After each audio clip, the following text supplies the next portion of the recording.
자, 오늘은 미가서 2장 12절에서 13절 말씀 묵상합니다. 2장 12절 13절 말씀입니다. 읽습니다. 야곱아, 내가 반드시 너의 무리를 다 모으며 내가 반드시 이스라엘의 남은 자를 모으고 그들을 한 초소에 두기를 보스라의 양떼같이 하며 초장의 양떼같이 하리니 사람들이 크게 떠들 것이며 길을 여는 자가 그들 앞에 올라가고 그들은 길을 열어 성문에 이르러서는 거리로 나아갈 것이며 그들의 왕이 앞서가며 여호와께서는 선두로 가시리라. 아멘. 선한 목자와 왕으로 보내실 그리스도, 거룩하고 정직하고 이루어야 할 언약의 백성 이스라엘, 그들은 하나님의 원수같이 일어나서 전쟁을 피해서 평안히 지나가는 사람들의 옷을 탈취하는 강도짓을 일삼았고 하나님이 없는 사람들이 행하는 악을 그대로 답습하며 아니 그보다 더한 악을 행하면서도 죄의식이 없이 살아가고 회개하고 돌이키지 않습니다. 거룩함과 경건함을 상실한 하나님의 백성과 자녀들, 형식적인 종교 행위만을 일삼는 외식하는 자들이고 고통 가운데 있는 자들을 약탈하고 빼앗아 자신의 배만 채우는 자들이었죠. 경건의 모양은 있으나 능력을 부인하는 자들이었습니다. 하나님의 백성들의 이러한 악행은 결국 하나님의 영광을 빼앗는 행위가 됐고 하나님은 이들에게 심판을 선포하고 반드시 이루어질 것이라고 말씀하십니다. 이것은 하나님의 공의 심판이 임박한 시대에 하나님의 백성들의 공통적인 모습이죠. 모든 시대에 하나님의 거룩함과 영광을 상실하고 악을 향하며 돌이키지 않는 하나님의 자녀들 교회, 반드시 하나님의 심판으로 인해서 멸망의 길을 가게 될 것이다.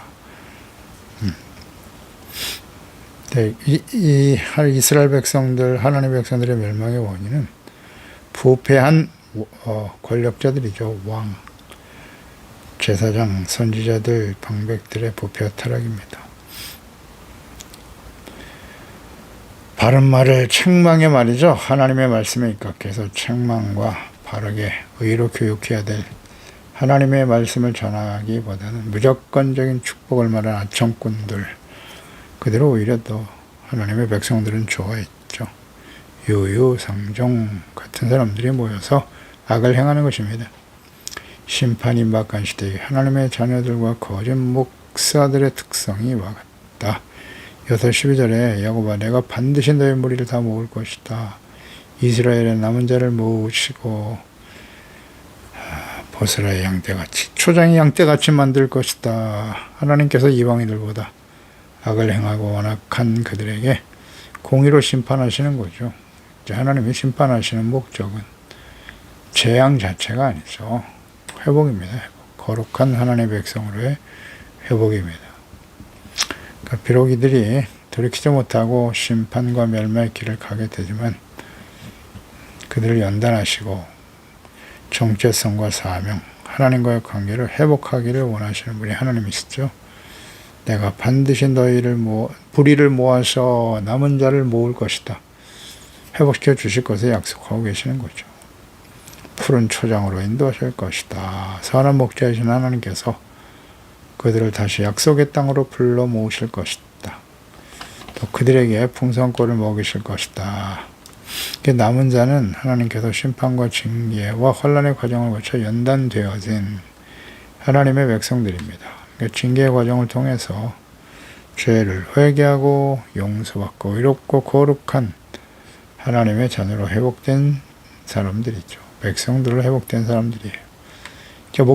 목자이신 하나님을 버리고 각기 제 길로 가며 악을 행하던 이스라엘, 결국 하나님의 공의의 심판, 북이스라엘은 아수르, 유다는 바벨론에 의해서 멸망의 길을 가게 되었으나 약속하신 대로 그들은 다시 회복되죠.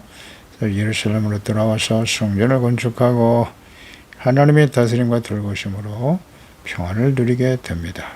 그래서 남은 자는 환난 중에도 하나님께서 지켜주시죠. 그리고 주님의 영광을 나타냈던 신실한 하나님을 경외하는 자들이었어요. 예를 들면 다니엘과 같은 사람들, 다니엘과 그 친구들, 포로로 끌려간 중에도 하나님의 영광을 나타냈죠. 에스더, 모르드게. 또 이스라엘 백성들을 다시 예루살렘으로 돌아오는 일에 헌신했던 에스라, 느헤미야, 스룹바벨, 여호수아 제사장 같은 사람들이죠. 하나님의 이 약속은 궁극적으로는 하나님의 아들 그리스도 예수님을 보내주심으로 이루어지게 됩니다. 예수님 십자가를 통해서 이 모든 것을 다 이루시죠. 메시아, 그리스도에 대한 약속이에요. 하나님과 주의 백성들과의 관계 회복 목자와 양으로 말씀을 하시는데요. 하나님의 사람 다윗의 고백이죠. 찬양, 여호와는 나의 목자시니 내게 부족함이 없다. 나는 그가 나를 푸른 초장에 드시고 쉴만한 물결로 인도하시고 내 영혼을 소생시켜 주시고 자기 이름을 위하여 의의 길로 인도하시는 분이다. 하나님을 선한 목자로 자신을 양으로 하나님의 인도하심을 받는 선한 목자신 하나님의 인도하심을 받는 양들은 언제나 쉴만한 물가로 잠든 평안과 풍성한 삶을 누리게 된다. 영혼을 소생시키시는 분이다. 시편 28편 7절 9절에도 여호와는 나의 신과 나의 방패가 되신다.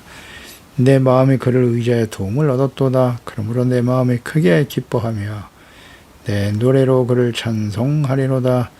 여호와는 그들의 힘이시요 그의 기름 부음 받은 자의 구원의 요새시로다. 주의 백성을 구원하시며 주의 산업에 복을 주시고 또 그들의 목자가 되시어 영원토록 그들을 인도하소서. 선한 목자가 되어서 주의 백성들을 인도하실 때 기름 부음 받은 자의 구원의 요새, 이게 바로 이스라엘이죠. 하나님이 그들의 목자가 되어 주실 때 기름 부음 받은 자, 왕 제사장 그리스도, 왕 제사장으로 참된 선지자로 오실 그리스도.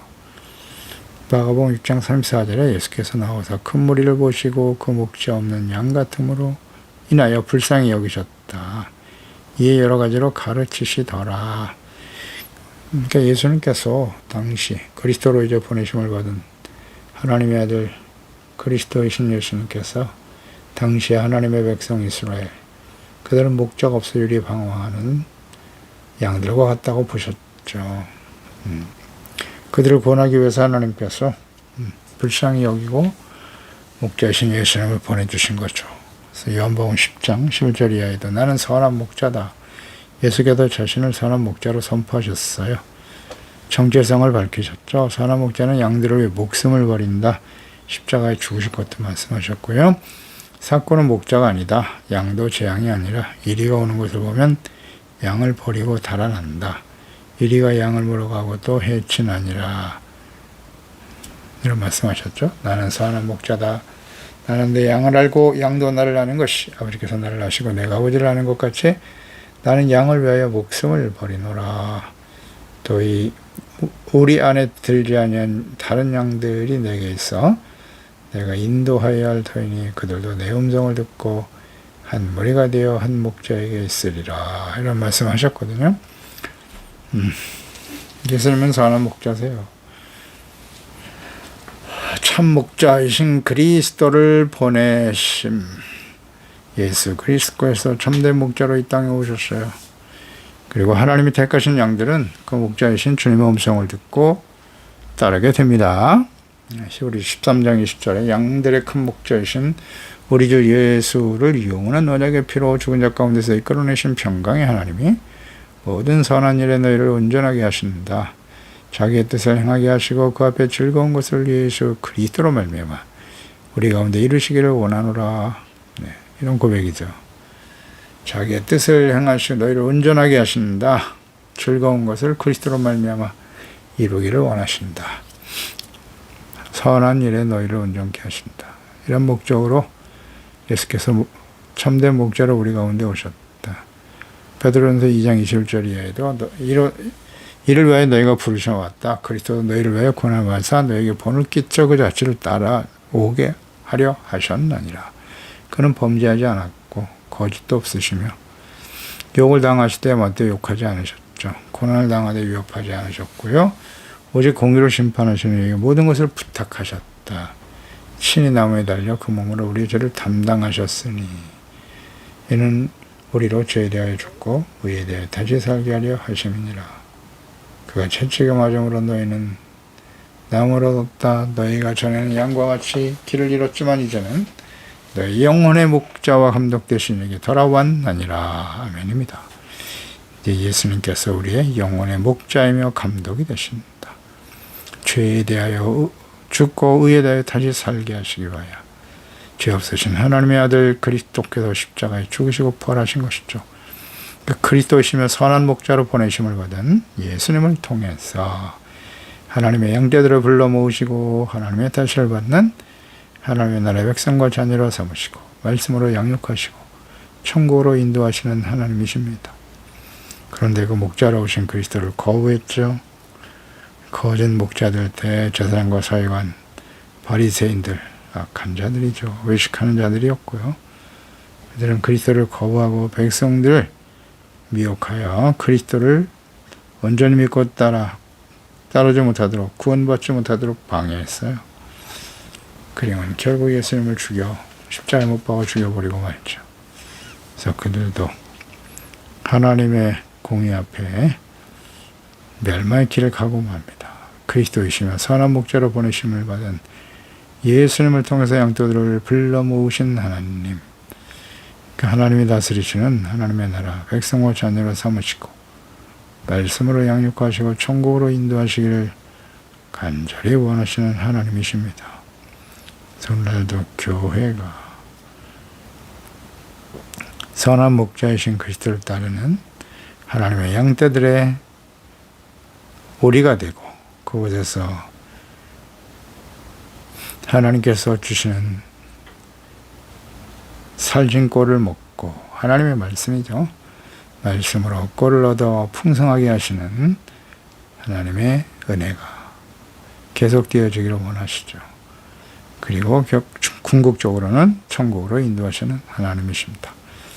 남은 자들에 대해서 여러분 강조하시는데요. 남은 자들이 다시 회복되어 돌아올 것이다. 심판받아 멸망당하는 자가 있고 남은 자가 있다. 그 남은 자는 주의 말씀을 듣고 죄를 깨닫고 인정하고 회개하는 사람이에요. 복음을 믿고 구원을 받은 사람, 남은 자. 그 외에 이방인들, 허물과 죄로 죽었던 사람들이지만 남은 자의 은혜를 받게 될 것이다. 남은 자가 된다는 건 큰 축복이죠. 과거 목자이신 하나님을 버리고 하나님의 마음을 아프게 하며 심판과 멸망의 길을 갔던 이스라엘 백성들, 그들의 죄를 답습하거나 본받지 말아야 합니다. 우리는 남은 자, 예수 그리스도를 믿고 구원받은 이후에 끊임없이 영적 전쟁을 치르는 거예요. 악한 원수 마귀와 하나님이 그 마음속에 없는 세상에 사람들과 함께 살아가면서 믿음을 지키고 의와 거룩함, 이 선한 싸움을 싸우며 승리하며 이기는 자가 되어서 영광스러운 모습으로 주님 앞에 서게 될 하나님의 자녀들, 절대로 이스라엘 백성들의 과거에 죄악된 삶을 답습하거나 본받지 말아야 합니다. 하지만 슬프게도 마지막 심판이 임박한 시대에 하나님의 자녀들, 선한 목자이신 예수님을 본받고 따라야 할 주의 자녀들이 목자이신 하나님을 버리고 스스로가 목자가 돼서 제멋대로 자신이 옳다고 여기는 대로 가다가 결국 하나님의 공의의 심판, 예수 그리스도의 재림과 요한계시록의 심판에 직면하게 될 것입니다. 그래서 우리는 항상 이 마지막 때에 어떤 사람이 되어야 마땅한가? 예수님의 재림과 마지막 심판이 땅에 쏟아질 텐데요. 베드로후서 3장 11절을 항상 기억하세요. 이 모든 것이 이렇게 풀어질 것이다. 너희가 어떤 사람이 되어야 마땅하냐? 거룩한 행실과 경건함으로 하나님의 날이 임하기를 간절히 사모하라. 그날에 하늘이 불에 타서 풀어지고 물질이 뜨거운 물에 녹아질 건데 우리는 그의 약속하신 대로 의가 있는 새하늘과 새 땅을 바라보는 거예요. 의의 면류관. 그러므로 사랑하는 자들아 너희가 이곳을 바라보나니 의가 있는 새하늘과 새 땅, 그러니까 이 땅 이왕개체로의 심판을 통해서 악한 자들을 멸하시고 세상을 멸하고 하나님이 새로운 하나님의 나라로 새하늘과 새 땅으로 회복시켜 주실 것이다. 근데 이것을 끊임없이 바라보면서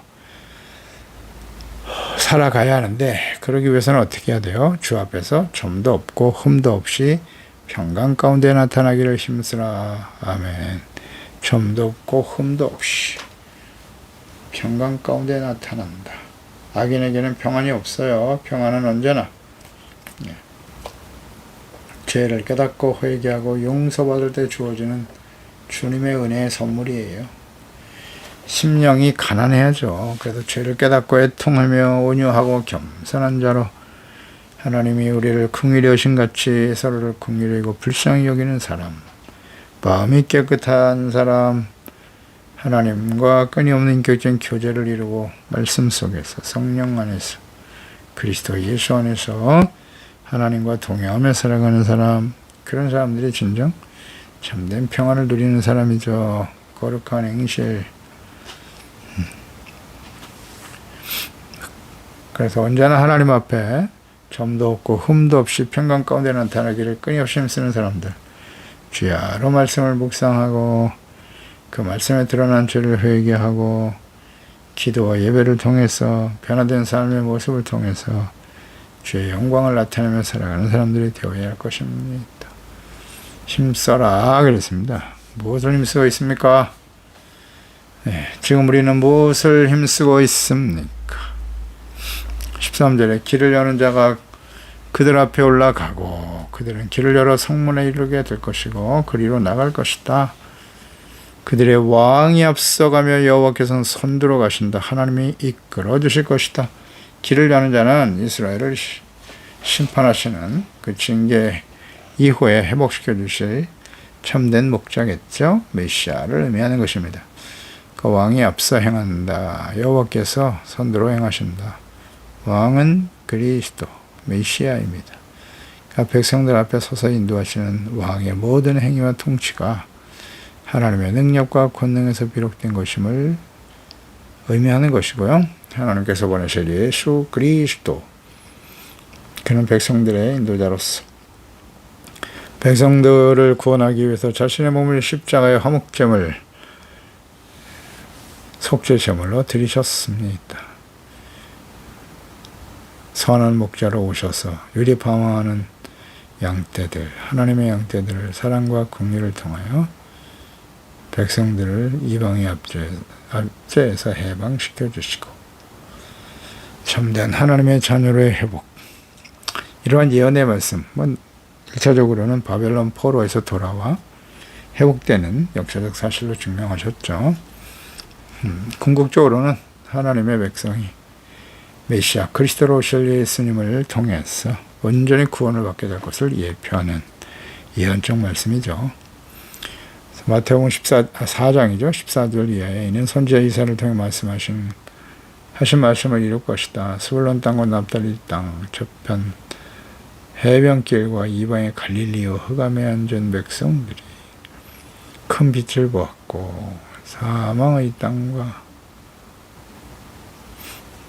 그늘에 앉은 자들에게 빛이 비치었다. 이때부터 예수께서 비로소 전파에 이르시되 회개하라 천국이 가까웠느니라 하시더라. 주의 자녀들을 천국으로 인도하실 목자 왕이신 그리스도, 첫 번째 전파하신 것이 회개하고 복음을 믿어라, 구원을 받아라. 천국으로 인도하시는 하나님이시죠. 요한복음 18장 33절에 보면 이에 빌라도가 다시 관장에 들어가 예수를 불러 이르되 내가 유대인의 왕이냐? 예수께서 이르시되 내 나라는 이 세상에 속한 것이 아니다. 이 세상에 속한 것이 아니라고 강조하셨어요. 만일 내 나라가 이 세상에 속한 것이었다면 내 종들이 싸워 나로 유대인에게 넘겨지지 않게 하였을 것이다. 이제 내 나라는 여기에 속한 것이 아니니라. 빌라도가 이르되 그러면 내가 왕이 아니냐? 예수께서 대답하시되 내 말과 같이 내가 왕이야. 내가 이를 위하여 태어났고 이를 위하여 세상에 왔다. 곧 진리에 대하여 증언하려 함이로라. 무릇 진리에 속한 자는 내 음성을 듣나니라. 아멘입니다. 진리에 속한 자, 하나님에 속한 자, 하나님의 말씀에 예수 그리스도, 예수 목자로 오신 예수님의 말씀을 듣고 회개하고 복음을 믿는 자들이죠. 악하고 피역한 세상을 버리고 죄악된 삶을 버리고 왕이신 하나님 앞에 두렵고 떨림으로 회개하고 용서받고 은혜에 감사하고 복종하며 기쁨으로 주를 따르는 사람들 되어야 하지 않겠습니까? 이것이 주님의 간절한 뜻이에요. 골로새 1장 13절 이하에도 우리가 흑암의 권세에서 건져내사 그의 사랑의 아들의 나라로 우리를 옮기셨다. 그 아들 안에 우리가 속량고 죄사함을 얻은 것이다. 강조하죠. 보이지 아니하시는 하나님의 형상이다. 예수님은 모든 피조물보다 먼저 나신 이시고 만물이 그에 의해서 창조되었고 하늘과 땅에 보이는 것들과 보이지 않는 것과 혹은 왕권들과 주권들이나 통치자, 권세자들이 만물이 다 그로 말미암아 세워지는 것이고 그를 위해서 창조된 것이라고 선포하고 있죠. 또한 그가 만물보다 먼저 계시고 만물이 그 안에 함께 섰나니라. 아멘. 그렇습니다. 예수 그리스도를 믿고 구원받은 사도 바울, 교회와 그리스도인들을 박해하고 그리스도를 대적했던 율법주의자 사도 바울이 인격적으로 예수 그리스도를 만나고 성령으로 거듭나고 충만한 이후 이방의 사도로서 일평생 헌신하며 충성했던 사도 바울의 깨달음과 고백이죠. 만물이 그에게서 창조되었다. 하나님의 아들 그리스도이심을 분명히 알고 깨닫고 증거하고 있는 것입니다. 통치자들, 권세, 만물이 다 그로 말미암았다. 그들보다 먼저 계신 분이시고 하나님의 아들 권세를 가지신 예수님이시다. 온 세상에 그들을 위해서 창조된 것임을 선포하고 계십니다. 만물보다 먼저 계시다. 하나님이시라는 거죠. 사람의 몸을 가지고 오셨으나 그분은 하나님의 아들이시고 하나님이셨다. 그래서 그분이 문을 활짝 열게 될 것이고 그리로 나아갈 것이며 그들의 왕이 앞서가며 여호와께서는 선두로 가시리라. 그러니까 이스라엘 백성들을 이끌고 다시 예루살렘으로 돌아오게 하실 것이다. 바벨론 포로 이후에 70년 포로 이후에 이 말씀은 그대로 이루어졌죠. 당시에 절대 권력자인 고레스 왕 그 마음을 감동시켜서 하나님의 하시는 일을 역사를 경험하게 하시고 이스라엘 백성들 포로로 70년 동안 살아왔던 이스라엘 백성들이 다시 예루살렘으로 돌아갈 수 있도록 배려하고 도운 사람이 바로 고레스 왕이죠. 하나님 말씀대로 이루기 위한 하나님의 뜻이었습니다. 하나님이 앞서 나아가시고 그들의 왕이 앞서가며 그렇습니다. 우리의 왕은 누구입니까? 하나님이십니까? 자기 자신입니까? 나에게 도움을 주고 유익을 줄 수 있는 사람은 아닌가요? 그를 왕으로 섬기고 그들에게 종으로 타며 살고 있지 않습니까? 육체의 쾌락으로 우리를 미혹하고 이끌어가고 있는 거짓된 악한 원수마귀의 종이 되어 살아가고 있지는 않습니까? 그 차이를 잘 분별할 줄 알아야 할 것입니다. 오직 하나님께서 예수 그리스도를 보내주심으로 천국을 향해 나아갈 수 있는 길을 여셨도다. 그 은혜를 힘입어 우리가 주님과 함께 하나님의 자녀로 살아갈 수 있음이 얼마나 소중한지요. 기도하겠습니다. 하나님 아버지, 하나님께서 패역한 하나님의 백성들 심판과 연단의 과정을 거쳐 남은 자들을 다시 회복하여 하나님의 나라로 거룩한 하나님의 도성 예루살렘으로 돌아오게 하실 것을 말씀하고 계시네요. 재앙은 하나님의 본래의 본심이 아닙니다. 하나님은 그 과정을 통해서 거룩하고 이롭고 진실한 하나님의 자녀로의 회복입니다. 그리고 하나님께서 그들을 통하여 더 많은 사람들이 하나님을 알고 믿어 구원받게 하시려고 하는 복의 군으로서 하나님의 사역을 감당하는 하나님의 백성들이 되기를 얼마나 기대하시나요? 주여, 회복된 이후에 이스라엘 백성들은 구원의 은혜를 잊어버리고 또다시 우상을 향해 달려갑니다. 주여, 불쌍히 여겨 주옵소서. 하나님께서 택하신 저희들이 마지막 순간까지 거룩한 행실 경건함으로 하나님의 의가 있는 영원한 새하늘과 땅을 바라보면서 주님의 말씀에 붙들려 하나님의 아들의 참 영광을 우리의 삶을 통해 증거하는 우리 모두가 될 수 있도록 도와주세요. 예수님의 이름으로 기도드리옵나이다. 아멘.